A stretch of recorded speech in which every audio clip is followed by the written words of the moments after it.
বেশি বেশি speed boat আর life jacket দরকার। ইন্ডিয়ার পানি ছাড়ার কারণে যেই রাজনৈতিক বন্যা, এটাও ইনশাল্লাহ আমরা ট্যাকেল দেওয়ার অ্যাবিলিটি রাখি। হয়তোবা তাদের মতো এত ক্রিমিনাল মাইন্ড আমাদের নাই, কিন্তু আশা করি তাদের চেয়ে অনেক বিগ হার্ট আমাদের আছে এবং ইনশাল্লাহ আমরা পারবো। আমাদের খুব সামর্থ্য না থাকলেও অল্প সামর্থ্য দিয়েও আমরা আগে আসতে পারবো ইনশাল্লাহ। যে আমরা সকাল থেকে এখানে ত্রাণ কার্যক্রম পরিচালনা করছিলাম, সেটার জন্য মানুষ এসে আমাদেরকে নানানভাবে শুকনা খাবার টাকা পয়সা দিয়ে যাচ্ছেন।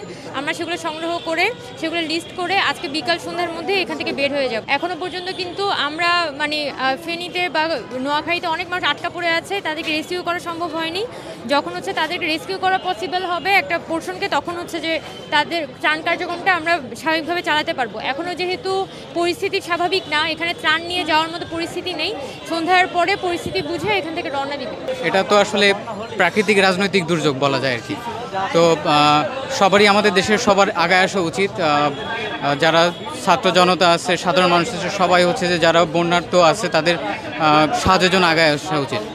আর বাঁধের ব্যাপারটা যে এটা তো বছরের পর বছর ধরে আমাদের যে পাশের রাষ্ট্র ভারত, এটা সবসময় আমাদের উপর এই ধরনের অত্যাচার করে আসতেছে। তারা আমাদের দেশের চারপাশে যে প্রায় 54টার মতো বাঁধ আছে, তো এগুলো নিয়ে আসলে আমাদের দেশের সরকার তাদের সাথে একটা আন্তর্জাতিক চুক্তি তৈরি করতে পারে, যেটার মাধ্যমে যে আমরা আমাদের ন্যায্য হিসাবটা পাই। আপনারা তো জানেন যে একটা দুর্যোগ অবস্থা চলতেছে, এবং এই পরিপ্রেক্ষিতে আমার মনে হয় দেশের সর্বস্তরের মানুষ এসে এখানে কন্ট্রিবিউট করা দরকার।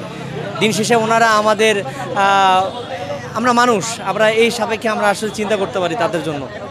যেখান থেকে পারেন আমাদের মনে হয় যত দ্রুত সম্ভব এভাবে এগিয়ে আসা উচিত।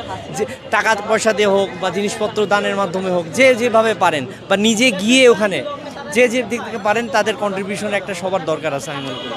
সবার প্রতি আহ্বান যে আপনারা এগিয়ে আসুন, বাংলাদেশের সকল জনগণের প্রতি আহ্বান, আপনারা দলে দলে এগিয়ে আসুন। বিভিন্ন কোম্পানিগুলোর প্রতি আহ্বান, আপনারা আপনাদের কোম্পানির পক্ষ থেকে রিলিফ ফান্ডে, আমাদের রিলিফ ফান্ড না হোক বা আপনাদের মাধ্যমে কিন্তু আপনারা সাহায্যটা করতে পারেন। এটা খুবই বেশি দরকার। আর সবথেকে বেশি দরকার আমাদের এখন মানুষের জীবন বাঁচানো, আর বেশি বেশি স্পিড বোট আর লাইফ জ্যাকেট দরকার। সরকারের আসলে কূটনৈতিকভাবে এই মুহূর্তে ভারতের সাথে ডিল করতে হবে।